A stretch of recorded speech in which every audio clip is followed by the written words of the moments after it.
আজকে যে ব্যায়ামটা নিয়ে এসেছি আসলে এটি অ্যাডোলেসেন্ট পিরিয়ডের বাচ্চাদের জন্য অর্থাৎ 13 to 19 এই সময়ের বাচ্চাদের জন্য জীবন পরিবর্তনকারী ব্যায়াম। প্রথমে সর্বাঙ্গ আসন করতে হবে।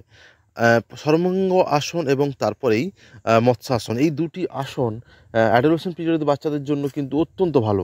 আসলে থাইরয়েড গ্ল্যান্ডের ওপর কাজ করে এই দুটি ব্যায়াম এবং আপনারা জানেন এই থাইরয়েড গ্ল্যান্ডের সুস্থতার উপর নির্ভর করে মানুষের সারা জীবনের নৈতিক বা তার চারিত্রিক এবং তার কর্ম জীবন যে উন্নতি, এটা কিন্তু এই অনেকটাই থাইরয়েড গ্ল্যান্ডের উপর নির্ভরশীল। কারণ এই থাইরয়েড গ্ল্যান্ডই মানুষকে দানব বা দেবত্বে উন্নীত করে। অর্থাৎ এই থাইরয়েড গ্ল্যান্ডের সুস্থতার উপর আপনার বাচ্চার সারা জীবনের অনেকটাই ভিত নির্ভর করে। এছাড়াও বাড়ন্ত বয়সে এই আসন যদি করানো হয় তাহলে একটা ছেলে বা মেয়ের তার সব রকমের শারীরিক বিকাশ সর্বাঙ্গীনভাবে হতে পারে। আপনারা এটা প্রয়োগ করে দেখতে পারেন যে সর্বাঙ্গ আসন এবং তারপরেই মৎস্যাসন, এই দুটি আসন আপনার বাচ্চাটির জীবন, তার পড়াশুনোর যে একাডেমিক কেরিয়ার, তার জীবন এবং তার পাশাপাশি তার ফিজিক অর্থাৎ যে শারীরিক গঠন, এটা কিন্তু চেঞ্জ করে দেবে। অর্থাৎ অনেকটাই তাকে পরিণতির দিকে নিয়ে যাবে। অর্থাৎ একটা ছেলে বা মেয়ের শারীরিক গঠন যেমন হওয়া উচিত এবং তার সর্বোচ্চ সীমায় কিন্তু যেতে গেলে আমাদেরকে এই দুটি আসন বাচ্চাদের প্র্যাকটিস করাতেই হবে। প্রথমে সর্বাঙ্গ আসন করতে বলুন এবং তারপর মৎস্যাসন, এরপর সর্বাঙ্গ আসন। এইভাবে 2 থেকে 3টি সেট, যদি এক একটি আসনের স্থায়িত্বকাল 30 থেকে 40 সেকেন্ডও হয়, এইভাবে 3টি সেট করতে হবে। 2 থেকে 3টি সেট প্রথম অবস্থায় করতে হবে এবং পরে এই আসনের সময়সীমা একটুখানি বাড়ানো যেতে পারে, 1 মিনিট পর্যন্ত করা যেতে পারে।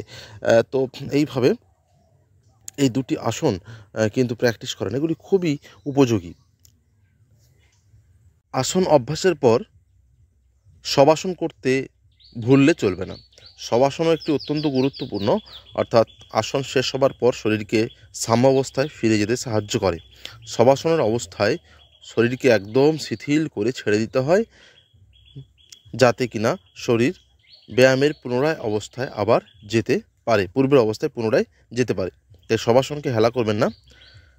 তো আজ থেকেই শুরু করে দিন বাড়ির বাচ্চাদের জন্য এই দুটি আসন। দেখবেন 1 মাস পর আপনি আমার এই ভিডিওর কমেন্টে এসে বলে যাবেন রেজাল্ট। যদি না পান আমি দায়ী থাকব। যাই হোক না কেন, সবাইকে ধন্যবাদ জানাচ্ছি। কেউ যদি অফলাইনে যোগা শিখতে চান তাহলে যোগাযোগ করতেই পারেন আমার ইমেল অ্যাড্রেসে বা কমেন্ট বক্সে। আমি আপনাদেরকে সাহায্য করব।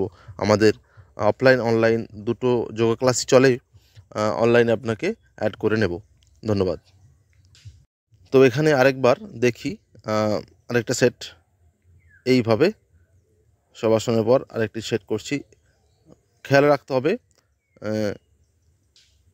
কাঁধ থেকে পায়ের যে অংশটা এখানে কিন্তু সোজা টানটান অবস্থায় থাকবে এবং দৃষ্টি পায়ের টোয়ের দিকে থাকবে।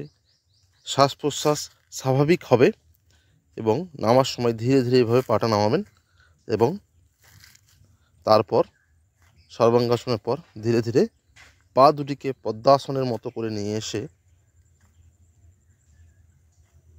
হাত দিয়ে পা দুটির বুড়ো আঙ্গুল ধরুন এবং কাঁধের কাছটা এরকম উঁচু করে ফোরহেডের ওপর, অর্থাৎ আমাদের মাথার সামনের অংশের ওপর উল্টে শুয়ে পড়ুন। এই অবস্থায় স্বাভাবিকভাবেই থাইরয়েড গ্ল্যান্ডের কাজ হয়ে থাকে, থাইরয়েড গ্ল্যান্ডের ওপর প্রেশার পড়ে থাকে। এই জন্য এই ব্যায়ামটি অ্যাডোলেসেন্ট পিরিয়ডের বাচ্চাদের জন্য অত্যন্ত গুরুত্বপূর্ণ, আমি বারবার বলে থাকি। এবার আস্তে আস্তে ছেড়ে দিন। আরেকবার শবাসনে শুয়ে থাকতে বলুন।